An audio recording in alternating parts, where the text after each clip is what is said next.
안녕하세요. 함께 기도드리겠습니다.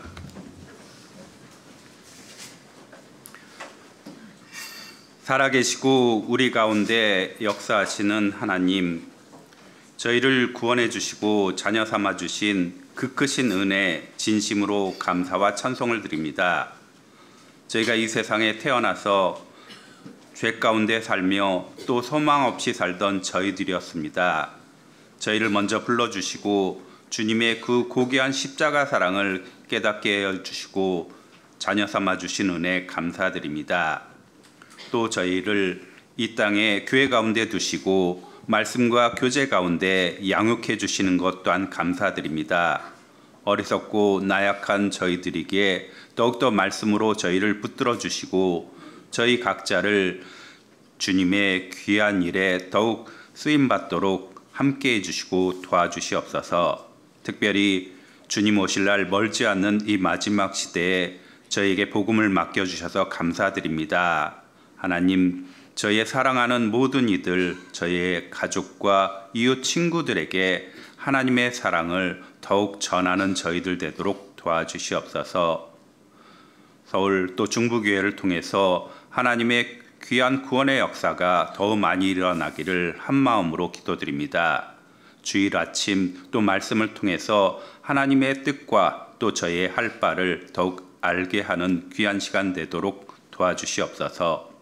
말씀의 시종을 주님께만 의지하며 저희를 언제나 사랑하시는 예수님의 이름으로 기도드렸습니다. 아멘. 말씀 찾겠습니다. 고린도후서 3장입니다.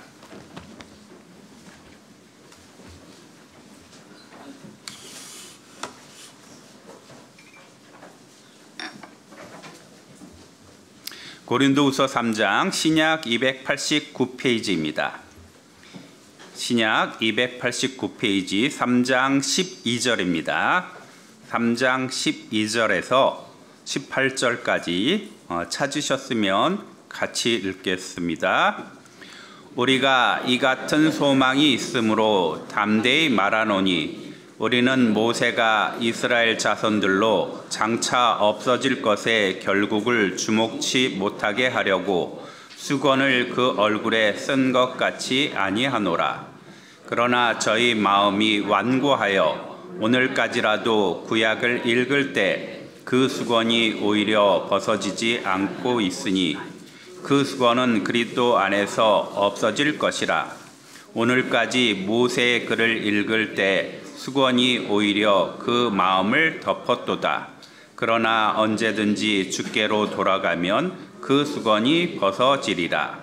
주는 영이시니 주의 영이 계신 곳에는 자유함이 있느니라.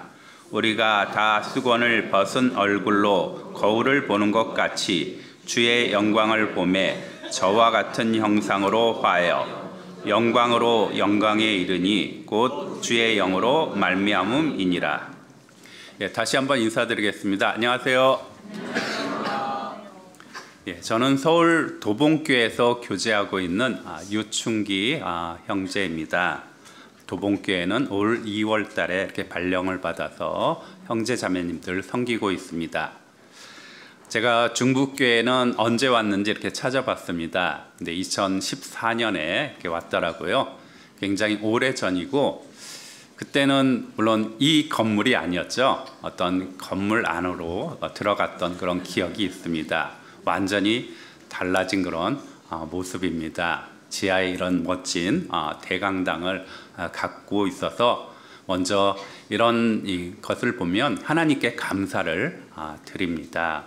우리가 마지막 시대에 주자로서 복음을 더욱더 널리 전하기 위해서는 정말 교회당도 갖추어야 되고 또 그럼으로써 그런 힘든 과정 속에서 하나님의 은혜를 더욱더 개인적으로도 체험하고 그리고 실제로도 복음이 더 널리 전해집니다.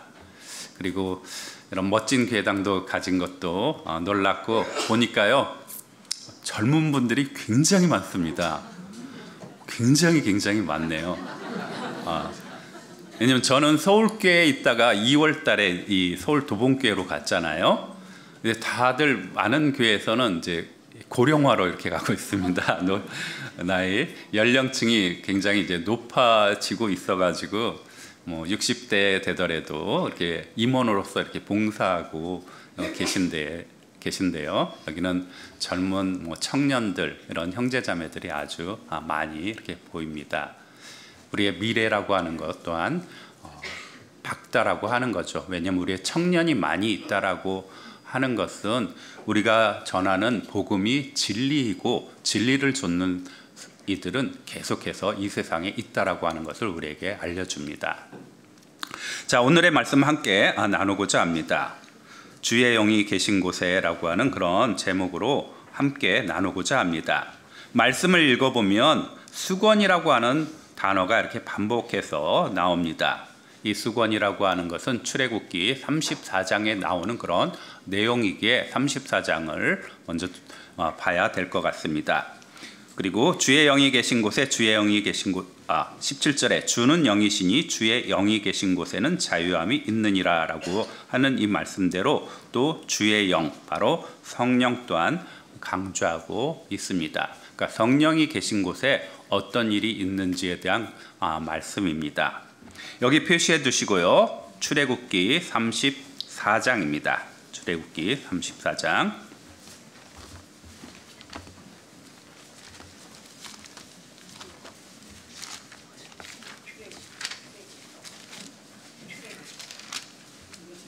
출애굽기 34장 구약 136페이지입니다. 136페이지 출애굽기 34장 29절입니다.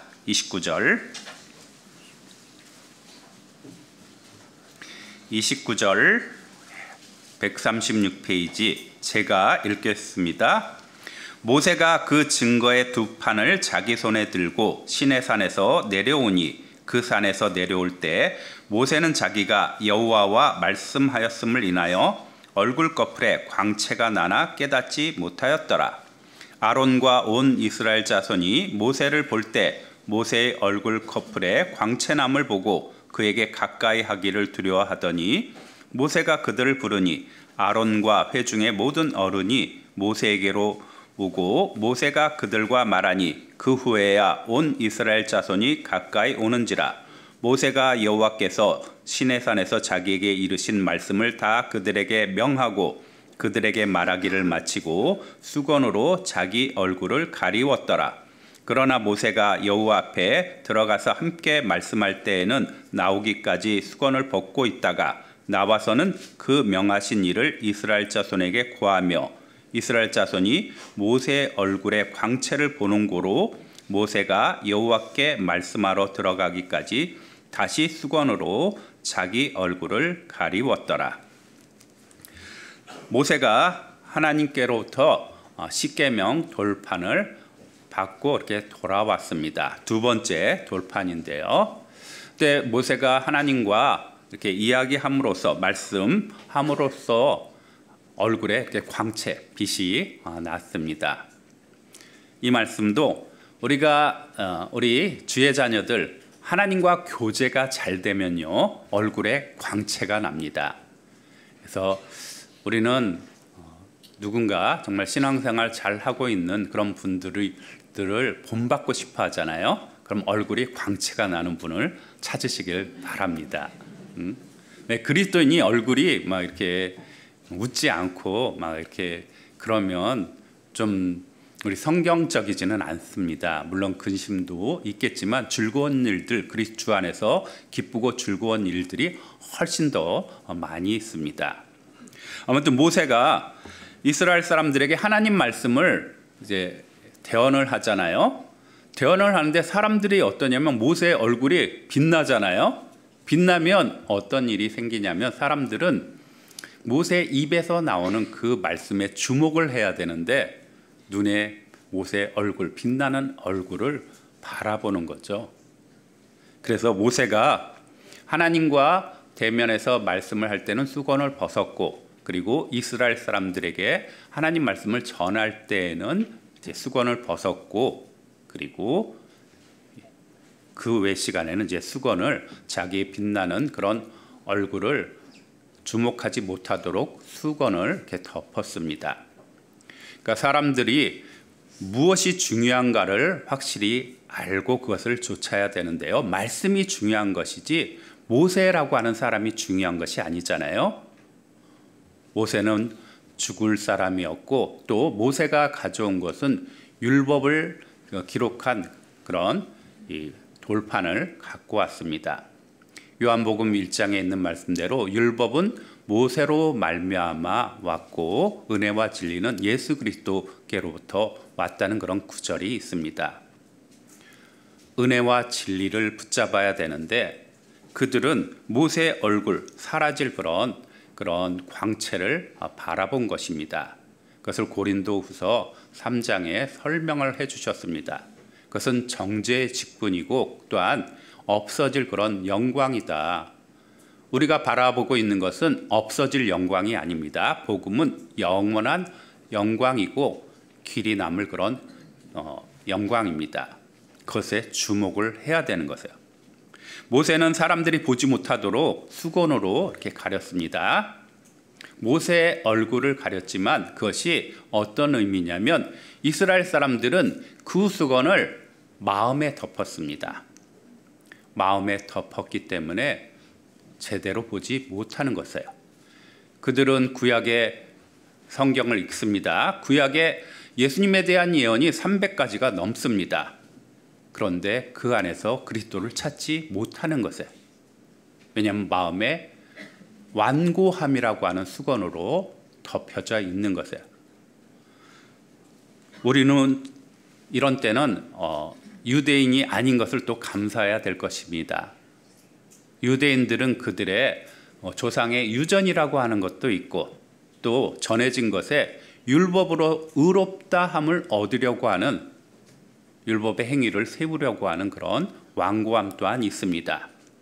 그리고 예수님이 오셨을 때 어떤 완고함이 있었냐면 현실에 집착한 거죠. 현실을 붙들었습니다. 이스라엘 땅에 오셨을 때 그때 이스라엘은 로마의 식민지 상태였습니다.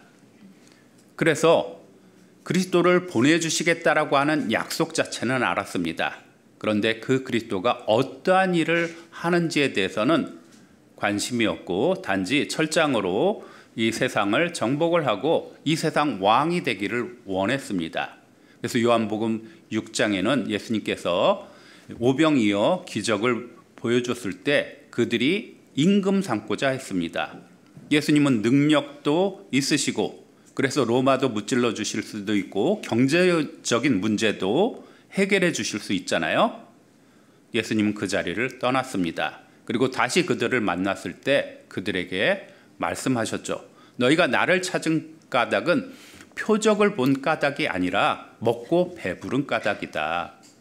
표적, 예수님이 그리스도 하나님의 아들이라고 하는 그런 표적을 본 것이 아니라 그냥 육신적인 만족을 더욱 얻고자 예수님을 임금 삼고자 한 것입니다. 그리고 예수님께서 분명히 그들에게 말씀하셨죠. 요한복음 6장에 있는 말씀대로 6장 63절에 있는 말씀대로 살리는 것은 영이니 육은 무익하다. 이 말씀을 하시니까 사람들은 예수님이 기적을 행할 때 따랐던 많은 사람들이 예수님께로부터 돌아섰습니다. 많은 제자들이 돌아섰고 소수의 사람만 남았습니다. 생명을 주는 것은 성령이다라고 하는 그런 말씀입니다. 육은 아무리 갖고도 소용이 없다. 육은 무익하다라고 말씀하니까 많은 사람들이 나는 영원한 생명 별로 관심 없어. 떠난 것이에요. 예수님이 제자들에게 소수의 정말 제자들에게 물었습니다. 너희도 가려느냐? 그때 베드로가 어떤 대답을 했냐면요. 요한복음 6장입니다.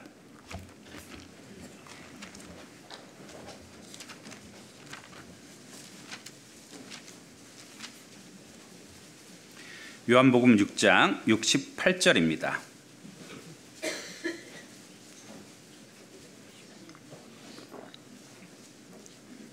요한복음 6장 68절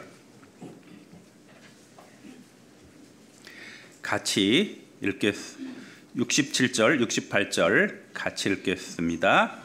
예수께서 12 제자에게 이르시되 너희도 가려느냐? 시몬 베드로가 대답하되 주여 영생의 말씀이 계심에 우리가 뉘게로 가오리이까.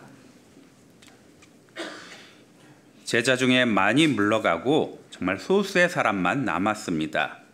그들에게 예수님이 물었잖아요. 너희도 가려느냐? 주여 영생의 말씀이 계심에 우리가 뉘게로 가오리까.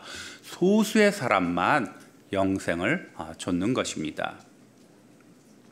우리도 그 소수 정말 적은 무리 중에 하나입니다. 아직도 이스라엘 사람들 대다수는 예수님을 믿지 않습니다. 그들에게는 완고함이라고 하는 수건으로 마음이 덮여졌기 때문에 복음의 광채가 마음에 비치지 못하는 것이에요. 특별히 고린도후서 4장에서도 이 세상 임금이 사람들을 혼미케 해서 미혹해 해서 복음이 마음에 비치지 않도록 하였다라고 하는 구절 또한 있습니다.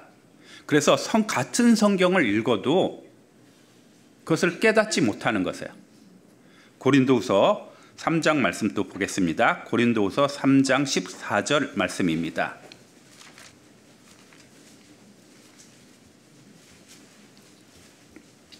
고린도후서 3장 14절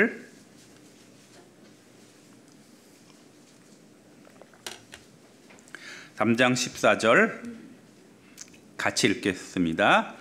그러나 저희 마음이 완고하여 오늘까지라도 구약을 읽을 때 그 수건이 오히려 벗어지지 아니하고 있으니 그 수건은 그리스도 안에서 없어질 것이라. 그 마음의 수건이 덮여져 있고 구약을 읽을 때 수건이 벗어지지 아니해서 그것을 깨달을 수 없다라고 하는 그런 말씀입니다. 구약의 시편 22편만 보더라도 예수님 십자가에서 순환당하는 것을 장면을 이렇게 묘사한 시편 22편이 있습니다. 그럼 그 글을 읽어보면 이것이 예수님에 대한 그런 말씀이구나 알 수 있게 해 놓으셨습니다. 그리고 우리 전도 집회 때 그렇게 그러니까 항상 사용하는 이사야서 53장을 보면 고난당하는 주의 종 여호와의 종에 대한 말씀이 있습니다. 우리 무리의 죄악을 그에게 담당시키셨도다라고 하는 그런 구절을 분명히 읽으면 이분이 누구일까? 바로 예수님이라고 하는 답 너무나 뻔하잖아요. 그런데 그것이 눈에 안 들어오는 거예요. 보기는 보아도 너희가 알지 못하고 듣기는 들어도 깨닫지 못한다라고 하는 말씀을 구약 이사야에서 말씀해 주셨는데요. 똑같게 성경을 봐도 깨닫지 못하고 알지 못하는 것이에요. 그래서 성령의 역사가 중요합니다. 그리고 이 말씀대로 16절에 그러나 언제든지 주께로 돌아가면 그 수건이 벗어지리라. 주는 영이시니 해서 주께로 돌아가면 주께로 마음을 돌이키면 그 수건이 벗어지리라. 이 말씀대로 요한복음 5장 39절에 너희가 성경에서 영생을 얻는 줄 생각하고 성경을 상고하거니와 이 성경이 내게 대하여 증거하는 것이로다라고 하는 그 말씀대로 그리스도 중심으로 우리가 읽으면 이제 온전히 읽히게 될 것입니다. 여기 완고함이라고 하는 것인데요. 이 완고함이 오늘 많은 사람들에게도 이스라엘 사람들뿐만 아니라 많은 사람들에게도 완고함이 있습니다. 성경 말씀을 정말 배우지 않으면 어떤 생각을 하냐면요. 어떤 사람이 천국 가냐 이렇게 물어보면 쉽게 말하면 착하게 살면 천국에 갑니까? 라고 물어보면 성경을 모르는 대부분의 사람들은 다 착하게 살면 좋은 곳 간다 대답할 것입니다. 교회를 다니는 사람 중에서도 굉장히 많습니다. 70% 정도의 사람이 착하게 살면 천국 가냐고 물어보면 천국 간다고 대답을 합니다. 그렇지 않죠.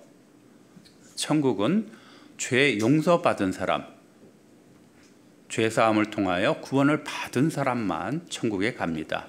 착한 것이 아니죠.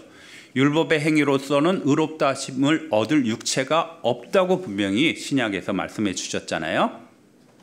이스라엘 사람들은 자기 의를 세우려고 힘썼다라고 하는 구절이 로마서 10장에 있습니다. 하나님의 의를 모르고 자기 의를 세우려고 힘써 또 하나님의 의를 갖다가 받아들이지 않은 것입니다. 그런 완고함, 보기는 보아도 또 듣기는 들어도 알지 못하고 깨닫지 못하는 것입니다. 그런데 이 말씀, 보기는 보아도 알지 못하고 깨닫지 못한다라고 하는 이 말씀은 너무나 중요하기 때문에 이사야서에 있는 말씀인데요. 그 말씀을 복음, 4대 복음, 마태, 마가, 누가, 요한복음에도 인용을 하였고 사도행전에도 인용을 하였습니다. 이사야서 6장에 있는 말씀인데요. 이사야서 6장을 보겠습니다.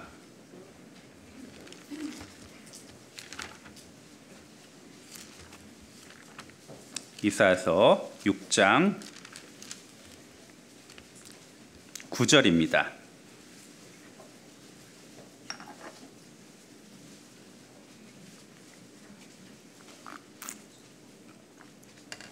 이사야서 6장 9절 10절입니다. 이사야서 6장 9절 10절 같이 읽겠습니다. 여호와께서 가라사대 가서 이 백성에게 이르기를 너희가 듣기는 들어도 깨닫지 못할 것이요 보기는 보아도 알지 못하리라 하여 이 백성의 마음으로 둔하게 하며 그 귀가 막히고 눈이 감기게 하라. 염려컨대 그들이 눈으로 보고 귀로 듣고 마음으로 깨닫고 다시 돌아와서 고침을 받을까 하노라. 보기는 듣기는 들어도 또 보기는 보아도 깨닫지 못하고 알지 못하리라. 이 백성의 마음으로 둔하게 하며, 이 둔하게 한다라고 하는 이 단어가 히브리어 단어일 거잖아요. 신약에서는 이제 완악이라고 하는 단어로 이렇게 번역이 됩니다. 완악, 완고는 이제 이 고집이 좀 세다라고 하는 그런 뜻이고요. 완악이라고 하는 것은 완자가 고집할 완자입니다. 악으로 고집이 센 것이에요. 이스라엘 사람들은 이런 완고함, 완악함으로 그리스도를 깨닫지 못하는 것입니다. 성령의 도움을 받아야 됩니다. 그런데 이 말씀이 신약의 복음서에 다 인용이 되었는데 그 인용된 구절들을 찾아보면 항상 어떤 말씀과 같이 해주셨냐면 예수님이 씨 뿌리는 비유를 말씀해 주셨잖아요. 길가에 뿌려지고 돌밭에 뿌려지고 가시 덤불에 뿌려지고 그리고 옥토에 뿌려진 그 비유에 항상 이 말씀을 하셨어요. 그래서 이런 완고함, 마음의 완고함을 뜻하고, 그러면 마치 돌밭에 뿌려진 씨가 있으면 말씀을 받을 때 즉시 기쁨으로 받았지만 그 밑에 뿌리를 내리지 못하잖아요. 해가 뜨면 말라지는 것처럼 그래서 결실을 하지 못한다. 우리가 혹시 말씀을 듣고 즉시 기뻐할 수 있습니다. 물론 구원도 받을 수 있습니다. 그런데 마음에 완고함이라고 하는 것이 있으면 마음에 고집이죠.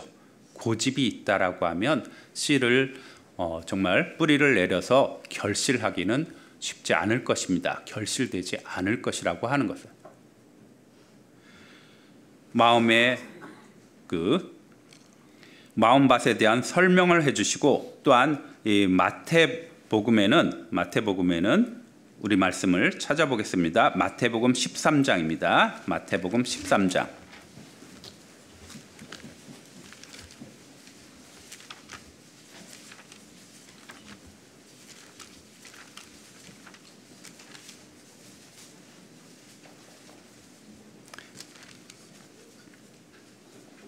마태복음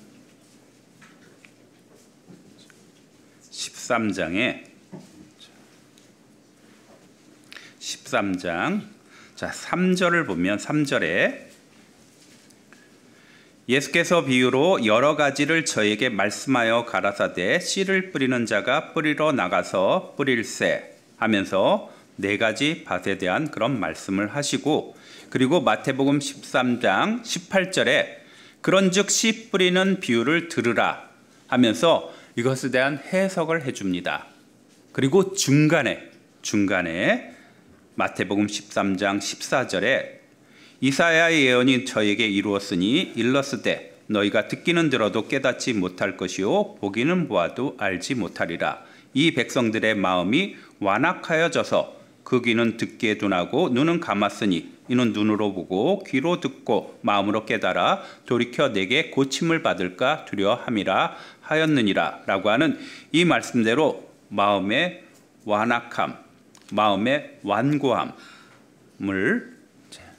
씨 뿌리는 비유 해설을 해주시기 전에 이렇게 말씀해 주셨습니다. 그래서 이 씨 뿌리는 비유가 마음에 대한 것이라고 하는 것을 알 수 있고, 마음이 완고하다, 단단하다, 마치 길가에 뿌려진 씨앗은 사람의 발길로 인해서 단단해집니다.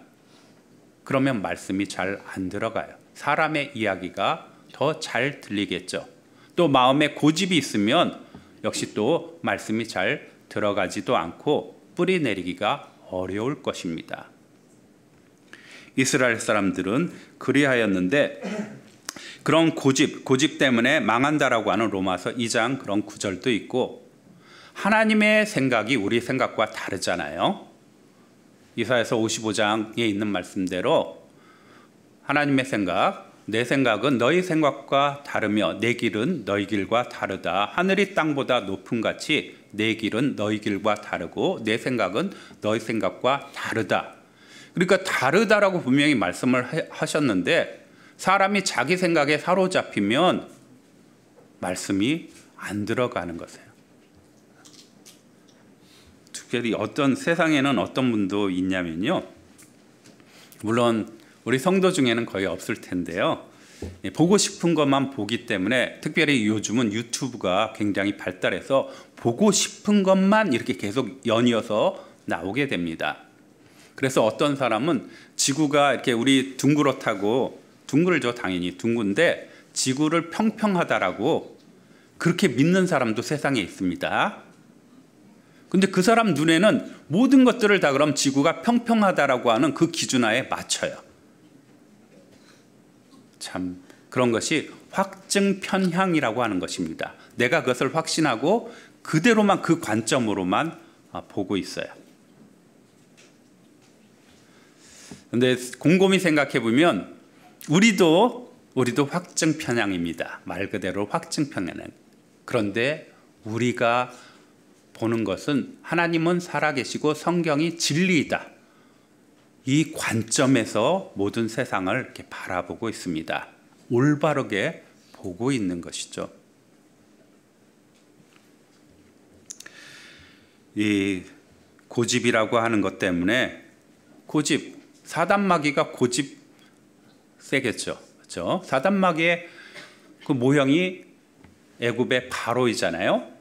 이스라엘 사람들 출애굽할 때 모세를 통해서 하나님께서 경고를 했잖아요. 10가지 재앙을 차례차례 내려줍니다. 그랬을 때 바로가 그럼 어느 정도에서 항복하고 그냥 보내줬다라고 하면 바로도 안 죽었겠죠. 그렇죠? 그런데 바로에게 그렇게 많은 기회를 줬습니다. 10번 이상의 그런 기회를, 돌이킬 기회를 준 것이죠. 여호와가 참 하나님이시고 그리고 그의 백성 이스라엘 사람들 놓아줘야 되는 것이 당연한 것이잖아요. 바로는 결국 고집 부리다가, 그리고 나중에도 또 자기 아들이 죽기까지, 장자가 죽어가지고 그냥 너희는 가라라고 이렇게 포기를 했는데 또 곧바로 생각을 돌려서 그들을 잡으려고 또 갔잖아요. 끝까지 고집 부리다가 망하는 그런 모습입니다. 사단은 어떠냐면요, 정말 악착 같습니다. 악착 같고 한 영혼도 놓지 않으려고 합니다. 영혼이는 하나님의 형상을 닮아서 가장 고귀한 그런 존재이잖아요.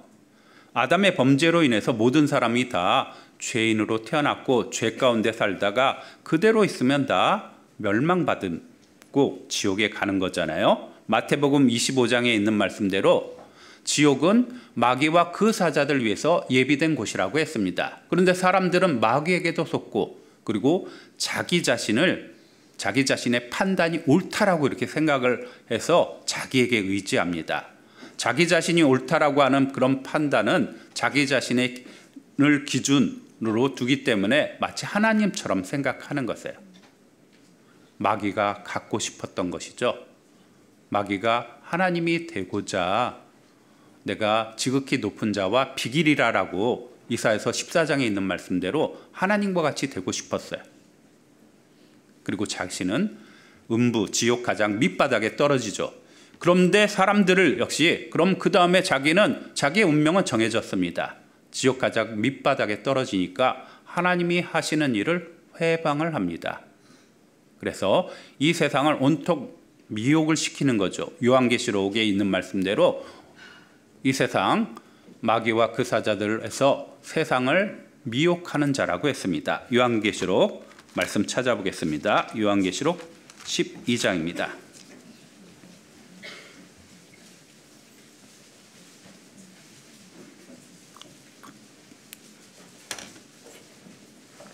(411페이지) 411페이지 요한계시록 12장 9절입니다.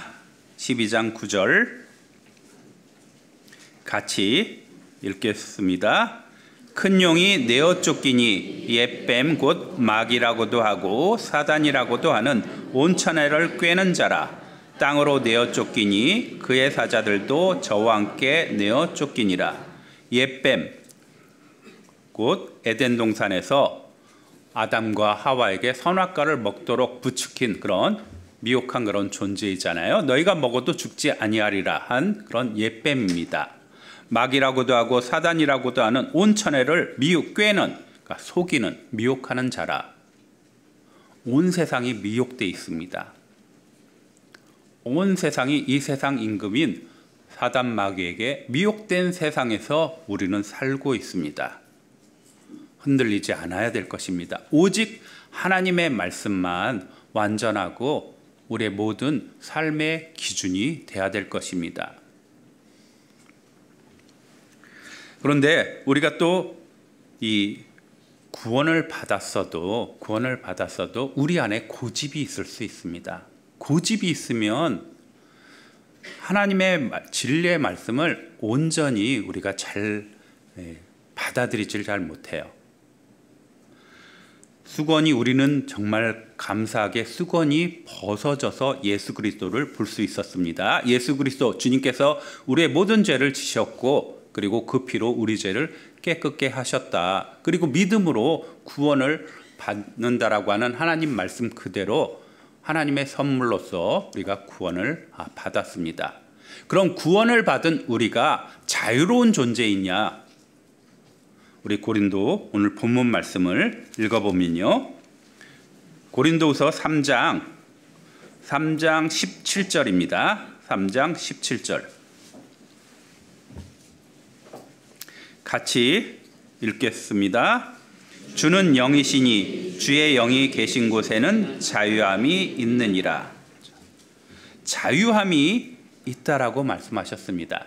그럼 구원받은 우리가 정말 자유롭다 이렇게 느껴야 될 것입니다.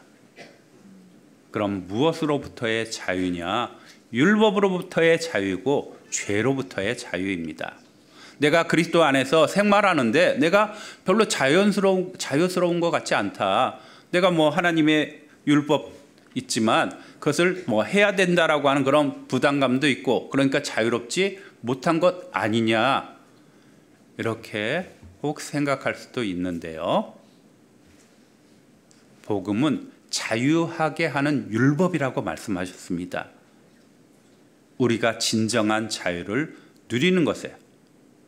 요한복음 8장에 예수님께서 진리를 알지니 진리가 너희를 자유케 하리라라고 하는 그런 말씀이 있습니다. 그 말씀 찾아보겠습니다. 요한복음 8장입니다.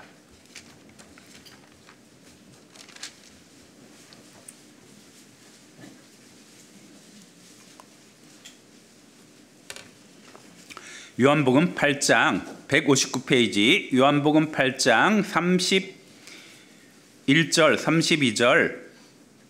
32절 같이 읽겠습니다. 그러므로 예수께서 자기를 믿은 유대인들에게 이르시되 너희가 내 말에 거하면 참 내 제자가 되고 진리를 알지니 진리가 너희를 자유케 하리라. 진리가 너희를 자유케 하리라. 진리는 바로 또 예수님을 말씀하시는 것이잖아요. 요한복음 14장에 있는 말씀대로 내가 곧 길이요 진리요 생명이라고 하는 말씀대로 예수님이 너희를 자유케 하리라. 그럼 무엇으로부터? 우리는 종된 적이 없는데 무엇으로부터의 그런 이 자유냐? 예수님이 말씀해 주셨습니다. 34절에 있는 말씀대로 예수께서 대답하시되 진실로 진실로 너희에게 이르노니 죄를 범하는 자마다 죄의 종이라. 이 말씀대로 너희는 죄의 종이었는데 이제 예수님의 보혈로 너희는 자유케 된 것이다. 말씀해 주신 것에 우리는 죄의 종이었다라고 하는 것을 우리는 또 깊이 생각해야 될 것입니다. 내가 부자연스럽다라고 생각하는 것, 구원받아서 부자유스럽다라고 생각하는 것은 실은 죄의 종에 매여져 있는 것이에요. 죄성이 있는 것이지 우리가 죄의 종이라고 하는 것이 자연스러운 것이 아닙니다. 이 자유라고 하는 것은 이제 선을 행할 수 있는 자유예요. 우리가 하나님께서 하라 하지 말라라고 하는 것을 왜 주셨느냐? 하지 말라라고 하는 것, 하라라고 하는 것, 그것은 우리의 유익을 위한 것입니다. 하나님은 선하신 분이고 우리를 항상 선한 길로 인도하십니다. 우리가 부자연스럽다라고 하는 것은 그런 선한 길에서 벗어나고자 하는 그런 마음이지 결코 그것이 자연스러운 것이 아니에요. 우리는 죄의 종이 아니라고 하는 것이에요. 예수님의 피로 우리를 죄의 종에서 해방시켰다라고 하는 말씀도 있습니다. 요한계시록 1장을 보겠습니다.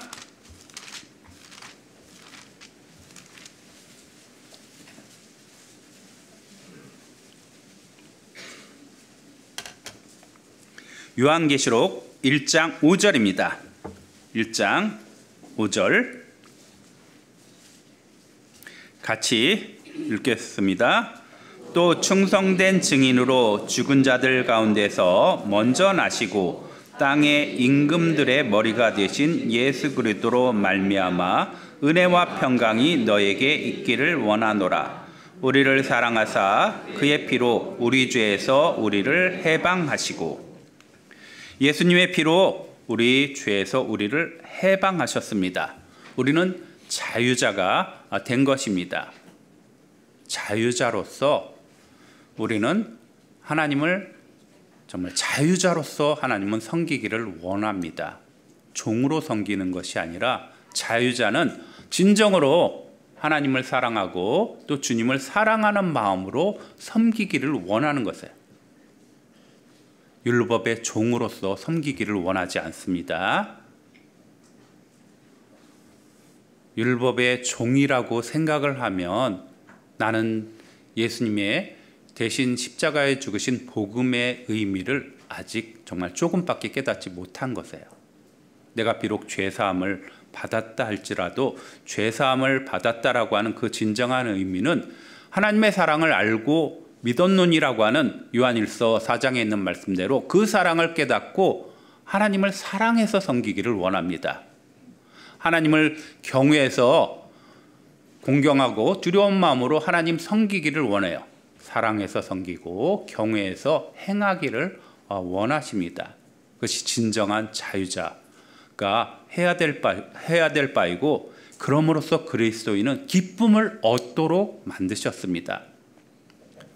우리 형제자매들은 구원을 받았기 때문에 구원을 받아서 내 안에 성령이 거하시죠.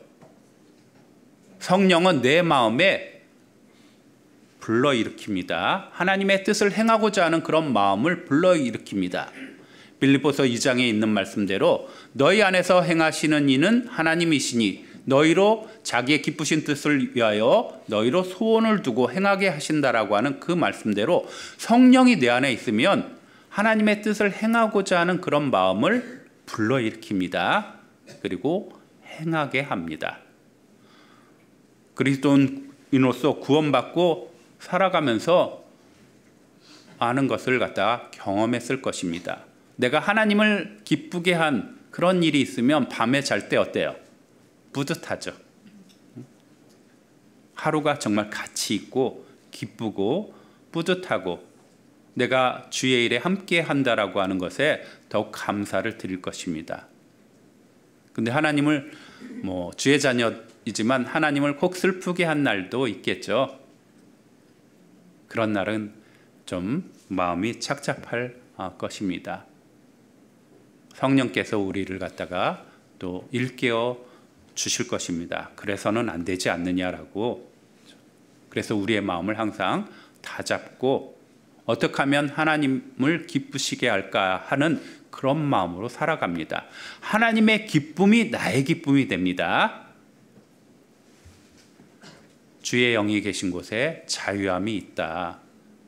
성령의 역사로 우리는 죄와 사망에서 벗어난 것입니다. 로마서 8장 말씀도 보겠습니다.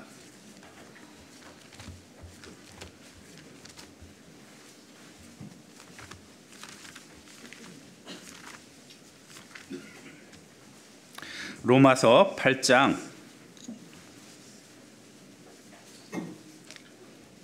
2절입니다.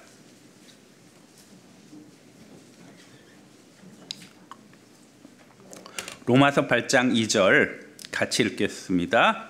이는 그리스도 예수 안에 있는 생명의 성령의 법이 죄와 사망의 법에서 너를 해방하였음이니라. 해방하였다라고 하는 것은 항상 죄로부터의 그런 해방입니다. 생명의 성령의 법, 생명을 주는, 영생을 주는 성령의 법이 죄와 사망의 법에서 너를 해방하였음이니라. 구원을 받고 우리에게 성령을 주신 또 중요한 이유가 있습니다. 구원받기 전에는 사람이 무엇을 갖고 있냐면 아담으로부터 물려받은 죄성도 있고 또 양심도 있죠. 그런데 양심하고 죄성하고 어느 게 더 강하냐면 죄성이 더 강합니다. 죄성이 강하기에 죄에 끌려가는 것이에요. 양심도 선악을 구별할 수 있습니다. 세상 사람들 보통 다 양심은 다 갖고 있습니다. 그런데 죄성이 더 큰 것이죠. 양심도 선을 추구하지만 그 힘이 못 미치는 것이에요. 그런데 하나님께서는 우리가 구원받은 다음에 그대로 두시지 않았죠. 우리에게 성령을 주셨습니다.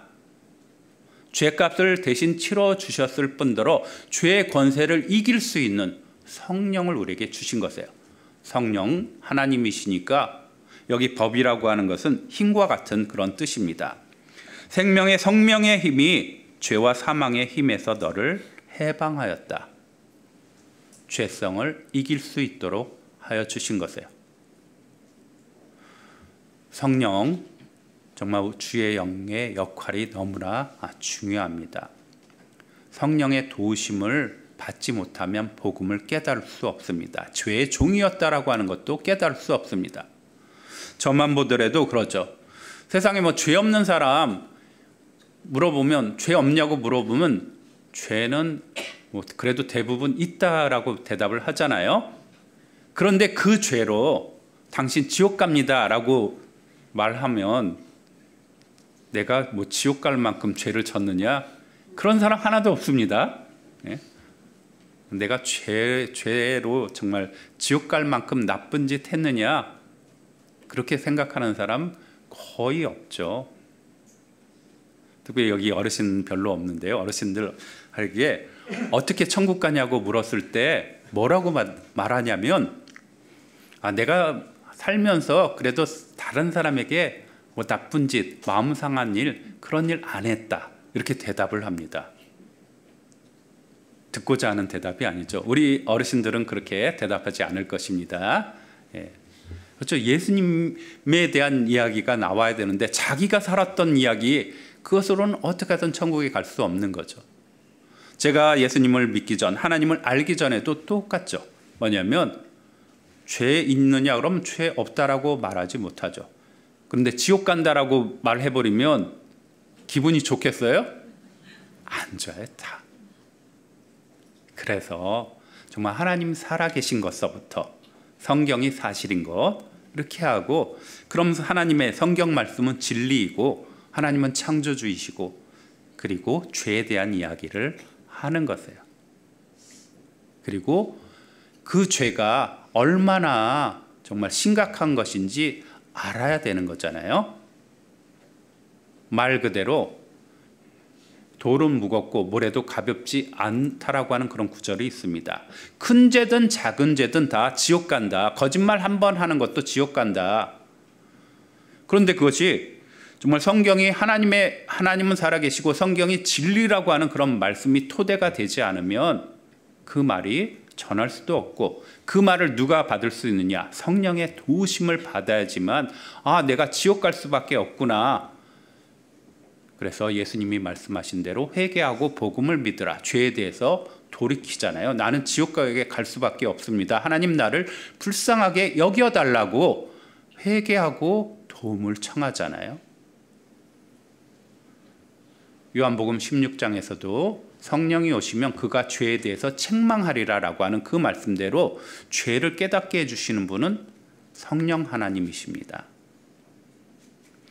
오늘날 왜 많은 교회에서, 많은 교회당에서 정말 우리를 별로 안 좋게 생각을 하는데 왜 똑같은 성경을 갖고 있는데 왜 그럴까? 바로 성령이 역사하시느냐 역사하지 않느냐라고 하는 것입니다. 성령을 통해서 복음을 전한다라고 하는 구절 또한 있습니다. 세상의 많은 교회들이 복음적으로 출발했던 교회들도 교회 안에 죄가 들어오면 성령은 촛대를 옮긴다라고 하는 그런 말씀대로 떠나십니다. 많은 교단들이 무너졌습니다. 많은 큰 교회도 무너졌습니다.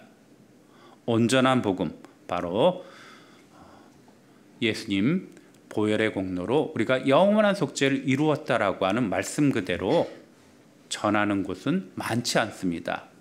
정말 많은 것이 정말 좋은데요. 제가 그런 성령의 주의 영이 계신 곳에 자유함이 있다라고 하는 그 말씀이 있고, 또 성령의 역사를 어제가 토요일이잖아요. 토요일인데 제가 한 분하고 또 상담을 했습니다. 그분은 말기암 환자입니다. 그래서 우리 자매님이 요양보호사로 이렇게 갔다가 물어봤어요. 천국에 갈 수 있냐라고 물어봤더니 못 간다고 말하더라고요. 그럼 우리 목사님 모시고 올 테니까 이제 들으라고 했더니 좋다라고 이야기했습니다. 그래서 어제 약속한 그 시간에 이제 가려고 하는데요. 가기 전에 왜 그냥 이렇게 수월할 리가 없죠. 전화 왔습니다. 오지 말라고. 그런데 우리 요양보호사였던 그 자매님은 처음으로 그렇게 담대하게 이야기를 했었던 거예요. 그래서 오지 말라고 하는데 어떻게 해요? 그렇게 말하죠. 우리 그냥 가야 된다고. 그래서 가서 전했습니다. 그분은 이제 누워 계시고 일어나지도 이렇게 못합니다. 아직 젊으신 분이기 때문에 눈으로 볼 수도 있고 들을 수는 있습니다. 근데 성경을 처음에는 일일이 찾지 않았어요. 성경 일일이 찾지 않고, 그분도 예전에 교회 다니셨기 때문에 하나님 계신 거 아니냐고, 하나님 계신 건 알겠다고, 성경이 하나님의 책인 거 알겠냐고, 그것도 안다고 했습니다. 그럼 바로 이야기를 하죠. 우리가 천국에 가지 못하는 이유는 바로 죄 때문입니다. 죄가 하나님과 우리 사이를 갈라놓았습니다. 죄 문제만 해결하면 됩니다.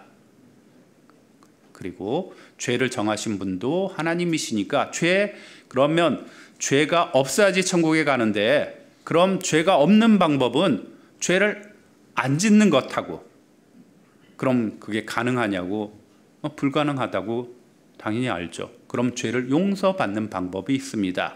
그리고 죄를 용서받는 방법은 대신 죽어도 좋다라고 하는 거죠. 죄값을 대신 치르는 것입니다 하면서 성경 구절을 이제 찾아줬습니다. 죄값은 사망이다. 그리고 죄로 말미암아 사망이 왔다. 로마서 5장 12절에 있는 말씀대로 우리는 다 죄인으로 태어났고 우리는 그리고 죄값은 사망이다. 그럼 대신 죽으실 분이 있냐라고 물었더니 없다라고 말하시더라고요. 예수님이라고 대답을 기대했는데 없다라고 말하더라고요. 그래서 이제 예수님이 대신 죽으셨다라고 하는 그런 구절들을 찾아주었습니다. 고린도후서 5장 14절에 있는 말씀대로 한 사람이 모든 사람을 대신해서 죽었다. 예수님이 죽으신 것은 다 우리 죄를 위하여 죽으셨다. 그리고 그 피로 우리 죄를 깨끗게 하셨다. 그래서 몇 구절 이렇게 찾아줬습니다. 그리고 이 아이패드를 갖고 화면으로 이렇게 보여줬습니다. 하면서 우리의 죄를 예수님이 담당하시고 이사야서 53장 6절에 있는 말씀대로 담당하시고 우리 죄를 예수님이 이렇게 죄를 대신 지신 모습과 그리고 그 피로 도말하는 것을 이렇게 보여드렸습니다. PPT로 이렇게 보여드렸는데 그분에게 이제 잠시 후에 물었죠. 예수님이 대신 죽으신 거 믿으시냐고. 믿는다고 대답했습니다. 이제 천국에 갈 수 있냐고 물으니 천국에 간다라고 대답했습니다. 불과 20분 30분 사이에요. 20분 30분 사이에 20, 30분 사이에 예수님이 내 대신 죽으신 예수님이 믿어진 것이에요. 그렇게 역사하시는 분은 하나님이십니다. 사람이 사람을 못 바꿉니다.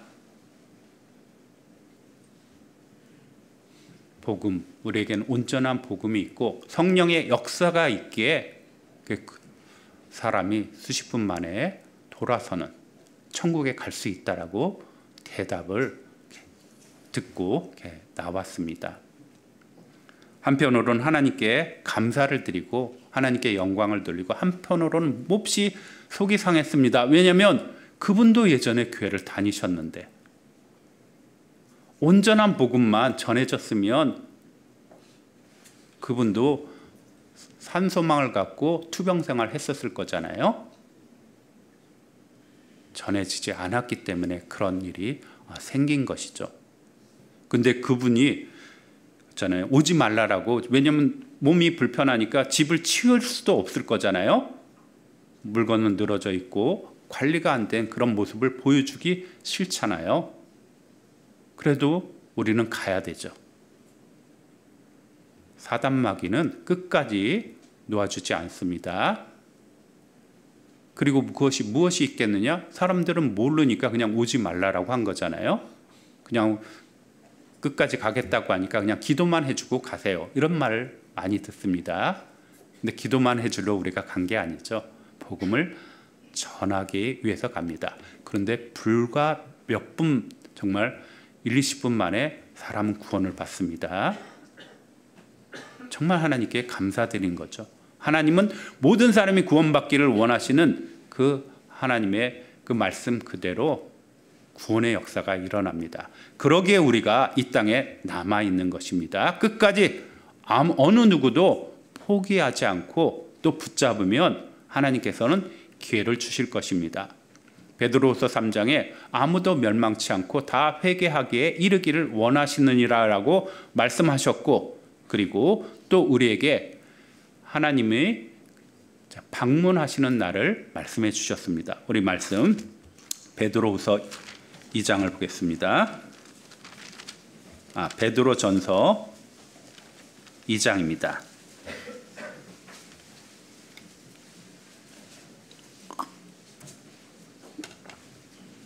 2장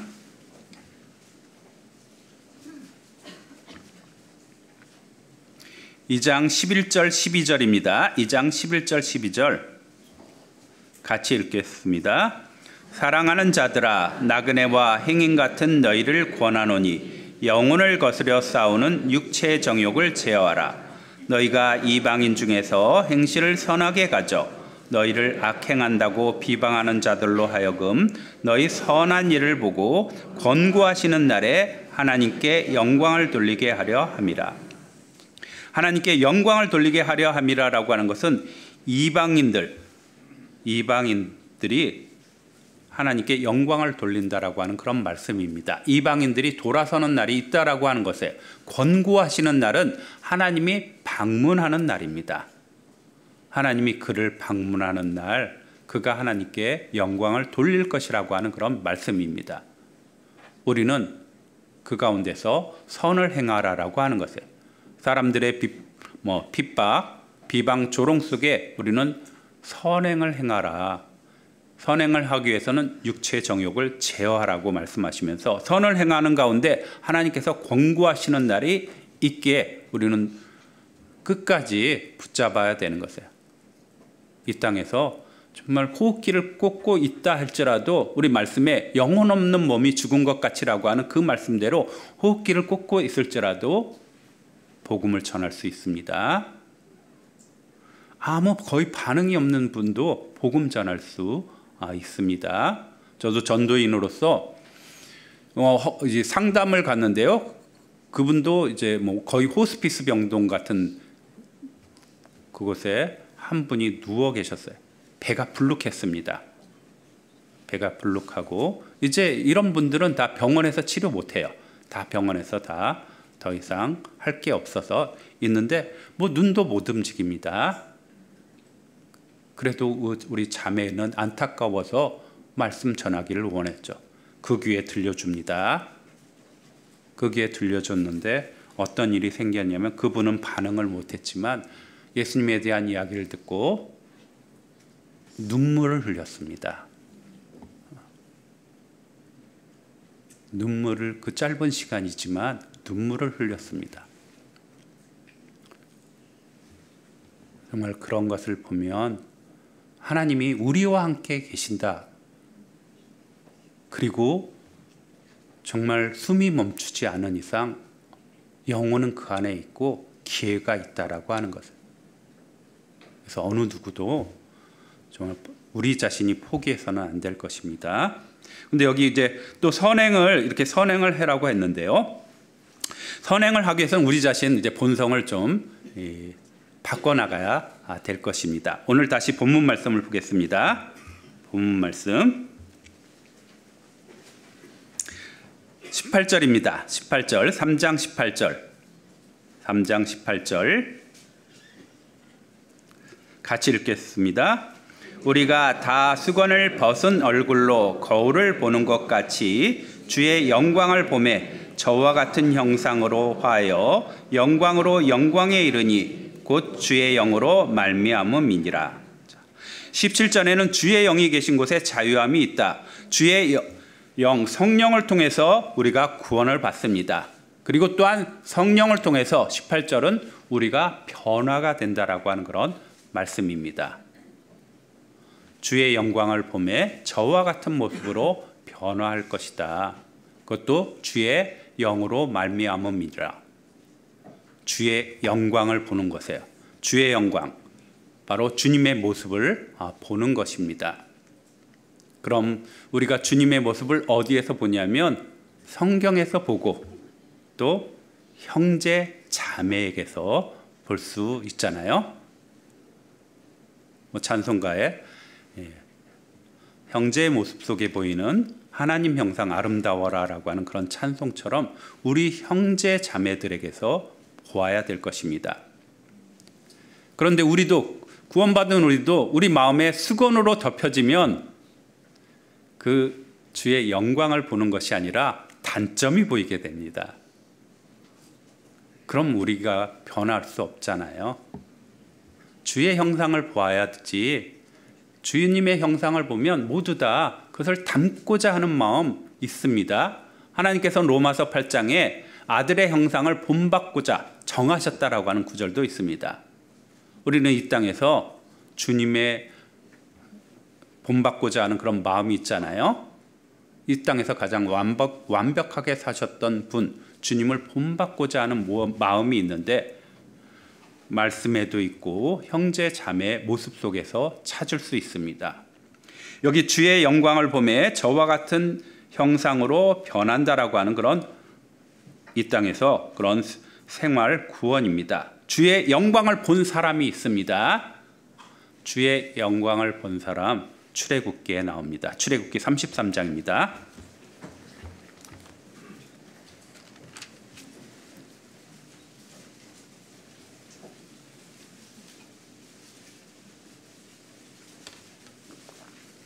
출애굽기 33장 18절입니다. 134페이지 출애굽기 3장 18절 같이 읽겠습니다. 모세가 가로되 원컨대 주의 영광을 내게 보이소서. 모세가 주의 영광을 보게 해달라고 했습니다. 하나님께서 하나님의 임재라고 하는 것도 나타내는데요. 주의 영광을 내게 보이소서. 19절에 여호와께서 가라사대 내가 나의 모든 선한 형상을 네 앞으로 지나게 하고 여호와의 이름을 내 앞에 반포하리라. 나는 은혜 줄 자에게 은혜를 주고 궁휼히 여길 자에게 궁휼을 베푸느니라. 나의 모든 선한 형상을 네 앞으로 지나가게 하겠다. 물론 내 얼굴은 보지 못할 것이라고 하는 말씀을 하시고, 그리고 모세에게 뭔가를 보여줬습니다. 22절에도 내 영광이 지날 때 내가 너를 반석 틈에 두고 내가 지나도록 내 손으로 너를 덮었다가 라고 하는 이 구절대로 모세 앞에 선한 영상을 보여줬습니다. 그럼 모세가 그것을 보고 어떻게 하였을까? 모세, 하나님의 영광, 하나님의 모습을 보여주신 분은 이 땅에 오신 바로 예수님이죠. 하나님이 어떠신 분이라고 하는 것을 나타내신 분은 예수님이십니다. 근데 예수님이 마태복음 12장에 어떤 말씀을 하셨냐면 나는 마음이 온유하고 겸손하다고 말씀하셨습니다.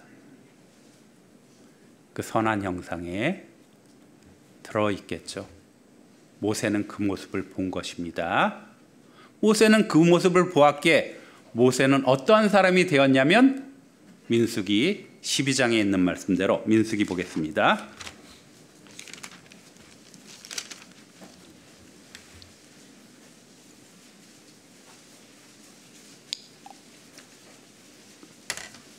민수기 12장 3절입니다. 민수기 12장 3절 같이 읽겠습니다. 이 사람 모세는 온유함이 지면의 모든 사람보다 승하더라. 모세가 지면에서 가장 온유함이 뛰어나다라고 하는 그런 말씀입니다. 그럼 모세가 그냥 스스로 아무 도움이 없이 본 것 없이 승하더라, 뛰어나더라, 그렇지 않습니다. 모세는 하나님의 선한 형상을 보았습니다. 모세가 온유한 사람이었느냐? 그러지 않습니다. 모세는 자기가 40세 때 이스라엘 사람들, 자기 동족이 애굽에서 이제 그 이집트 사람에게 고통받는 것을 보고 그를 죽였잖아요. 죽이고 도망간 그런 사람입니다. 그 사람이 물론 광야에서 양들을 치면서 마음은 낮춰졌을 것입니다. 그런데 그 모세가 온유하다라고 했는데 이 온유함, 모세 또한 예수님의 모형이죠. 예수님이 나는 마음이 온유하고 겸손하다라고 말씀하셨는데 모세 또한 이렇게 지면의 모든 사람보다 뛰어나더라 보았기 때문에 그렇습니다. 우리도 형제자매의 그런 모습 속에 주님의 형상을 봐야 될 것입니다. 그리고 우리가 변화해야 될 것입니다. 그리고 그것은 주의 영으로 말미암음이라라고 하는 그 말씀대로 성령께서 이끌어 주시는 거예요. 하나님의 영으로 인도함을 받는 그들이 곧 하나님의 자녀라라고 하는 말씀대로 내 안에 성령께서 정말 도와주셔서 내 삶이 바뀌는 것입니다. 내 삶이 변화되지 않는다라고 하면 무엇이 정말 잘못되었을까 생각해야 될 것입니다. 복음이라고 하는 것, 복음을 온전히 깨닫는 것이 중요하고 복음대로 또 우리 삶이 바뀌어야 되는 것이에요. 그런데 그 복음을 여러 번 들으면 어떠냐면요. 여러 번 들으면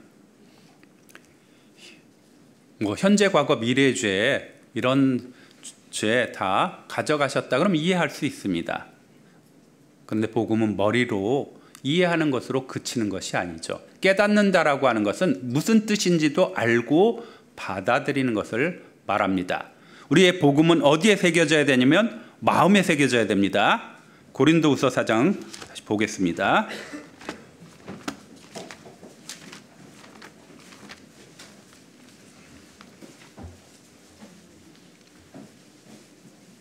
고린도후서 4장 4절입니다. 289페이지 고린도후서 4장 3절입니다. 4장 3절 제가 읽겠습니다. 만일 우리 복음이 가리웠으면 망하는 자들에게 가리운 것이라. 그 중에 이 세상 신이 믿지 않은 자들의 마음을 혼미케 하여 그리스도의 영광의 복음의 광채가 비치지 못하게 함이니 그리스도는 하나님의 형상이니라. 6절 같이 읽겠습니다. 어두운 데서 빛이 비치리라 하시던 그 하나님께서 예수 그리스도의 얼굴에 있는 하나님의 영광을 아는 빛을 우리 마음에 비추셨느니라. 하나님의 영광을 아는 빛, 4절에 있는 말씀대로 영광의 복음입니다. 복음을 어디에 비췄냐면 마음에 비췄습니다. 머리에 비춘 것이 아니에요.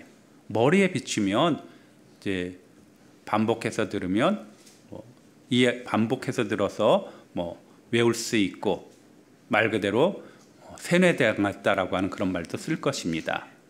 그런데 마음에 비춰지는 것이에요. 마음에 비춰지기 때문에 이것이 없어지지 않습니다. 기억으로 한다고 하면 이거는 잊을 수 있습니다. 마음에 새겨진 것은 지워지지 않습니다. 복음이라고 하는 것이 얼마나 중요한 것이냐면 율법, 하나님의 대표적인 계명, 10계명 또한 돌판에 새겨졌습니다. 그런데 은혜는 마음에 새겨집니다. 우리 마음판에 새겨집니다. 그러기에 머리에 새겨진 것과 마음에 새겨진 것 엄청난 차이를 갖고 있습니다. 머리는 이성적으로도 행동하려고 할 것이고요. 마음은 그냥 있는 그대로 순수하게 받아들이고 쫓고자 합니다. 그리고 머리에 새겨진 것으로는 주님을 사랑할 수 없습니다. 사랑이라고 하는 것은 이렇게 가르쳐서 되는 것이 아니에요. 하나님이 나를 사랑하는데 내가 정말 사랑한다라고 하는 것은 성경에 기록된 대로 세상을 이처럼 사랑하사라고 하는 구절도 있고 요한일서에 하나님은 사랑이시라라고 하는 그런 구절들도 있습니다. 로마서 5장에 예수 그리스도께서 대신 죽으심으로 우리가 죄인 되었을 때 대신 죽으심으로 하나님의 사랑을 우리에게 확실히 확증하셨다라고 하는 그런 구절도 있습니다. 하나님이 나를 사랑하는데 내가 주님을 사랑할까? 이것은 배워서 그냥 되는 것이 아니라고 하는 거예요. 머릿속에다 사랑해야 된다 이렇게 심어지는 것이 아니라고 하는 거예요. 마음에 새겨지기 때문에 주님을 사랑하는 것입니다. 이 모든 것 하나님의 영광을 아는 빛을 우리 마음에 비추셨느니라. 바로 성령의 그런 도움입니다. 성령이 도우시면 우리가 다시 여기 본문 말씀이 있는데요. 주는 영이시니 주의 영이 계신 곳에 자유함이 있느니라. 그리고 이 자유가 어디로 쓰여지냐면 우리가 주님을 본받고자 하는 마음 쪽으로 가게 됩니다. 자유로 너희가 갈라디아서에 있는 말씀대로 너희가 율법으로부터의 자유를 말씀하셨고 너희가 그런데 그 자유로 악을 가리우는 데 쓰지 말고 이렇게도 말씀하셨고 또 육체의 기회를 삼지 말라라고 하는 그런 말씀도 있습니다. 그것은 진정한 자유가 아니기 때문에 그러죠. 서로 종노릇하라라고 하는 그런 말씀도 있습니다. 우리가 자유로운데 그 자유를 갖다가 엉뚱한 데 쓰면 안 되죠. 우리가 어떤 것을 비유로 들을 수 있냐면요. 좋은 약이 있습니다. 약이 좋은 게 있어요. 근데 약에 대해서 효과를 말할 때 뭐 어떤 것을 항상 경고 이렇게 써놓은 게 뭐가 있냐면요. 뭐냐면 약을 남용하지 말아라. 오용하지 말아라. 그러니까 오용은 잘못된 데 사용하는 거죠. 그 자유가 육체의 어떤 기회로 삼거나 악을 가리우는 데 사용한다고 하면 그것은 오용, 잘못 사용하는 것입니다. 그리고 또 남용해서도 안 될 것입니다. 막 써서 안 되는 것이 사도 바울이 말씀하신 고린도 전서에 어떤 말씀이 하셨냐면 너희가 자유롭지만 우리 고린도 전서 말씀을 보겠습니다.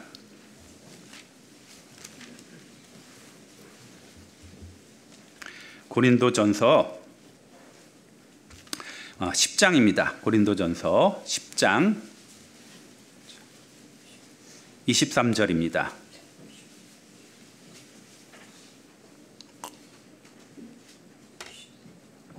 23절 같이 읽겠습니다.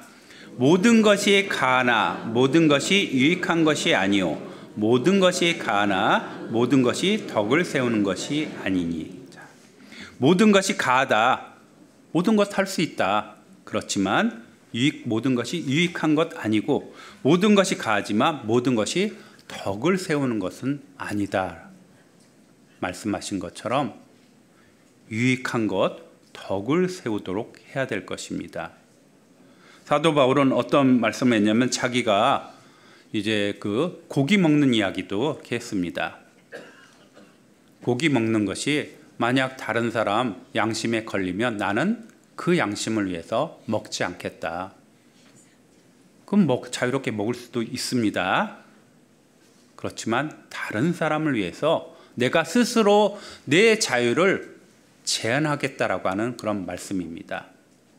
모든 것이 가하지만 유익한 것, 무익한 것도 있고 또 해가 되는 것도 있습니다. 무익한 것이라고 하더라도 아무런 유익이나 또 해가 없는 그런 것도 우리가 그런 시간들, 그런 데 들어가는 수고와 노력 그런 것을 줄이도록 이렇게 해야 될 것이고 그리고 덕을 세우도록 힘써야 될 것입니다.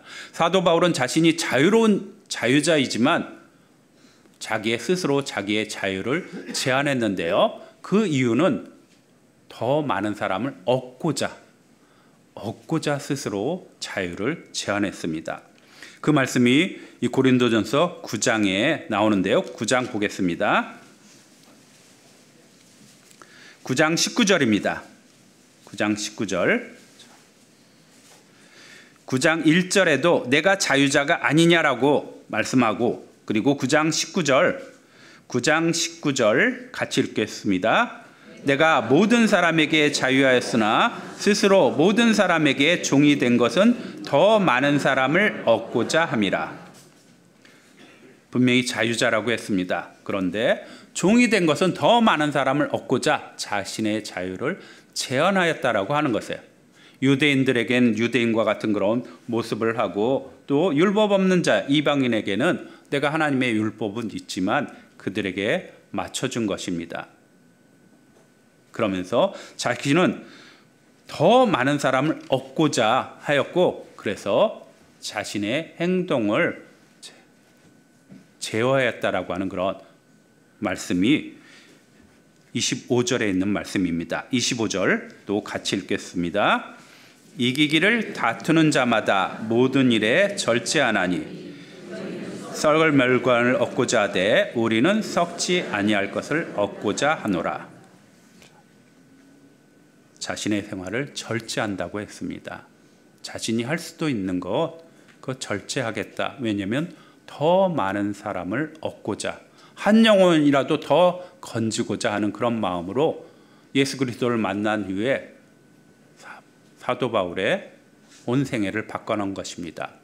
오늘도 우리 중국교회 표대 말씀 중에 있죠. 사도행전 20장 24절에 있는 말씀대로 주 예수께 받은 사명 곧 하나님의 은혜의 복음을 증거하는 일을 마치려 하면은 나의 생명을 조금도 귀한 것으로 여기지 아니하노라 라고 하는 그 말씀 그대로 그런 삶을 사는 것이에요. 그러기에 사도 바울은 뭐라고 말을 했냐면 이 고린도전서 11장 1절에 이렇게 말씀하셨죠. 11장 1절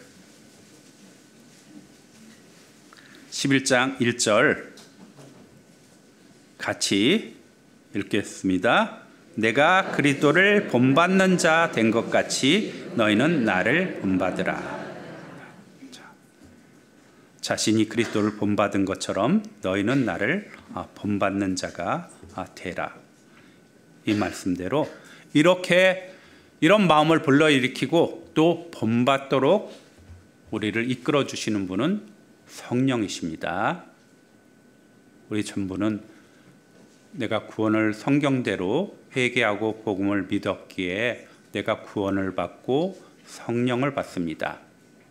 그리고 내 삶이 정말 주님을 기쁘시게 하는 것이 자유롭다라고 하는 것을 우리가 정말 장성한 자면 더욱 알게 될 것이고요. 그리고 주님의 모습을 본받는 자가 되어야 될 것입니다. 우리 세상이 어때요? 우리 세상 내가 성경을 읽는데 혹시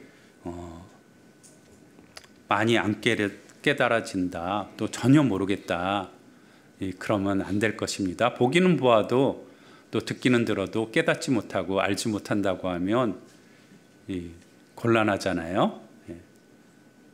우리는 성령을 받은 주의 영으로 말미암아 구원을 받고 주의 영으로 말미암아 변화되는 우리 형제 자매들 이기를 정말 한 사람도 이뤄진 자가 없기를 바랍니다.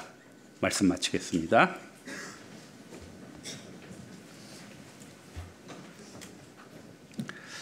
하나님 감사합니다. 정말 저희를 불쌍히 여겨주셔서 예수님 저희 죄를 친히 담당하시고 구원받게 해주신 것 감사드립니다.